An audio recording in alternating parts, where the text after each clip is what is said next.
What's up guys, so I'm back with another video.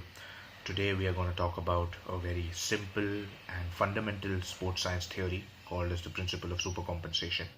Now this is going to answer a lot of your questions, so please watch the video till the end. The questions that it's going to answer is: the coaches tell you multiple times to increase the frequency of workouts and don't stuff all the volume into one workout, especially when they are strength coaches, when they are preparing you for certain athletic endeavors other than just bodybuilding.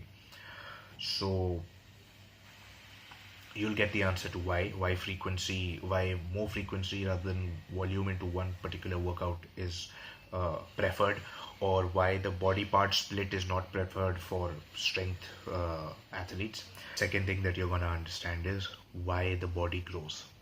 We'll talk on the basis of a graph that I provide you on the screen, right? And I'll just run you through it.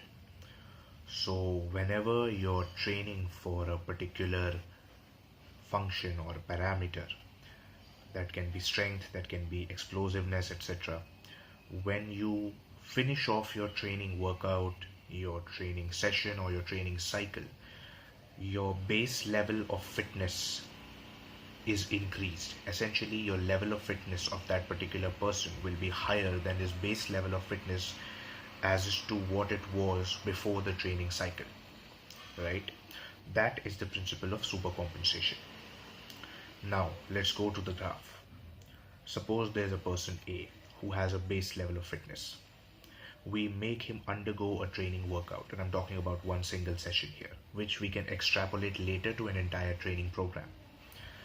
Once that person starts undergoing that training session, you can see that his base level of fitness goes down, right? Obviously because of the stress that his body is undergoing slowly during the workout.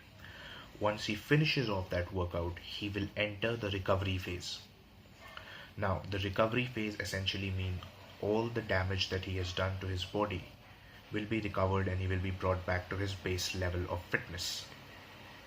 Now that we have reached there, we need to understand that the body is an adaptive organism. The last time it was not ready for the assault you put it through during the training session because its base level of fitness could not handle it. This time it wants to be ready for that assault if in case in future you go ahead with it. So it is going to supercompensate and it is going to increase the baseline of fitness of that particular person. So the basic strength sciences say that if the next workout is carried out in this period of supercompensation, your base level of fitness is going to further increase, right? You can understand that that entire cycle of the graph that we just saw is going to repeat in the second workout itself, and then we can extrapolate it through a period of 2 months, 3 months, whatever the training program is going to last, whatever that mesocycle is going to last, right? So whenever the second workout is conducted in that super compensation phase is when you get maximum growth. If your second workout is conducted in the recovery phase, then you are going to only get back to your base level of fitness. Hence, it is very important to program your training properly. Hence, it is very important sometimes to increase frequency, but at times also you need to decrease frequency so that you're not working out when your body is recovering, right? And obviously, this is not the only parameter that you need to consider. You will also need to consider your maximum recoverable volume, your minimum effective volume, which we will make a different video on as to how training is related and how programming is related to them. But you need to consider this factor as one of them. This is why the strength coaches want you to partition your workouts and partition your movements into multiple days. Strength day being one at times, and then maybe a dynamic effort or a higher rep day on the other day, right? So it is very important that you maximize your workouts by conducting it during that supercompensation phase and not in the recovery phase. So too much of frequency also can be harmful, because the muscle, once trained, the window of supercompensation generally is between 24 to 48 hours. So you need to be cognizant of the fact that you need to carry out your workout during that particular period.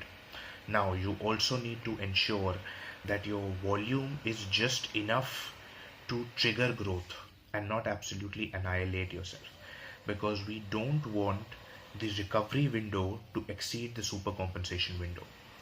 Now, if 24 to 48 hours is the time that supercompensation occurs or your growth occurs, if your recovery window is taking more than 48 hours due to the hammering that was conducted on it, due to the volume of that workout, then you're not being able to grow.